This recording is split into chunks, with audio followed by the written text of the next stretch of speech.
For the past 2 months, Europe has seen a surge in economic migrants illegally crossing from North Africa and Turkey on rafts. There is growing evidence that Europeans are at a breaking point. Kai Wegner, a member of the German parliament and chairman of the Berlin branch of the CDU, just called for a paradigm shift in EU immigration policy. Keep in mind that the CDU is Angela Merkel's party. Wegner told media that Europe needs to adopt an Australian-style zero-tolerance principle. He said, quote, "This would mean bringing back all the people caught up in the Mediterranean without exception." He went on to say that a zero-tolerance policy would drive attempted crossings in the Mediterranean down to zero and completely eliminate all drownings by migrants. Of course, being a CDU leader, he adds the caveat that he still supports immigration. He says he just wants more deserving immigrants.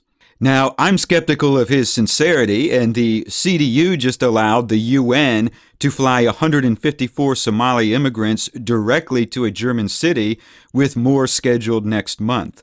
However, the CDU has to at least pretend like they are going to do something, or they will continue to hemorrhage voters. In Greece, illegal crossings from Turkey have been rapidly accelerating. Over the past few years, the EU has paid Turkey billions to stop illegal migration. However, Turkey has been threatening to conduct a stand down and open up its borders. The reality is that it looks like a stand down is already underway. The number of illegal crossings from Turkey to the Greek islands has been surging for weeks. In the past 3 weeks, there has been large-scale violence at 2 migrant camps in Greece. On September 29th, rival groups of migrants began battling each other both inside and outside a major migrant camp in Moria on the Greek island of Lesbos. This led to multiple arson attacks within the camp. When police and firefighters arrived, they were violently assaulted. This allowed the fire to spread and kill at least 2 people. A woman and a child were killed. Some sources say 2 children were killed. Numerous police and firefighters were injured.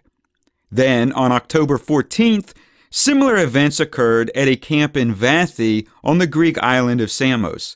A mob of Afghans sent 3 Syrians to the hospital with stab wounds. This led to rioting and arson attacks at that camp. The new Prime Minister of Greece, Kyriakos Mitsotakis of the New Democracy Party, has called on NATO to secure the Mediterranean and protect the Greek islands from illegal crossings. In a public statement, he said, quote, "I asked the Secretary General and the Alliance and member states to strengthen their presence in the Aegean Sea with more ships." I've had some viewers from Greece say that when New Democracy was in power the last time, the Greek authorities were aggressively fighting illegal immigration. It was not until Syriza took power in 2015 that there was an apparent stand down in Greece. However, 2015 is also the year that the number of people trying to illegally enter Greece exploded exponentially. Currently, Greece has a navy and a coast guard that appears quite small for a country with 8,500 miles or 1,700 kilometers of seacoast. Perhaps years and years of economic crisis has taken its toll on Greece's ability to provide its own maritime security. In recent years, New Democracy has promoted the idea of Frontex, an EU border patrol agency defending Europe's borders. As I have said before, Frontex currently spends hundreds of millions of euros to conduct studies at their luxurious office building in Warsaw, far away from any of Europe's borders. I believe it would be a disaster to rely on the EU for border security. I believe a much better solution would be for Frontex to shut down its lavish offices and subsidize the Greek and Italian coast guards. Viktor Orbán recently declared that if Turkey opens the floodgates, Hungary will have no choice but to use force to defend its southern border with the Balkans. Orbán has also offered to help other European nations repatriate economic migrants back to their countries of origin. Another thing we are seeing is the importation of foreign conflicts into Europe. Just as newly arrived migrants battle each other inside the Greek camps, migrants who have been in Europe for years are fighting in the streets over foreign conflicts. Since the Turkish invasion of Rojava, protesters waving YPG flags have held marches and rallies all over Germany. Public display of the YPG flag is actually illegal in Germany, but most German states are not enforcing the ban.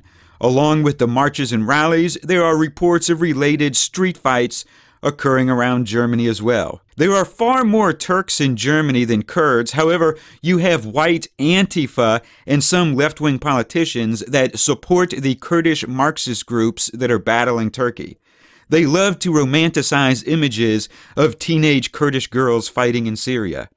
There are even white European Antifa who have died in Syria fighting with the YPG.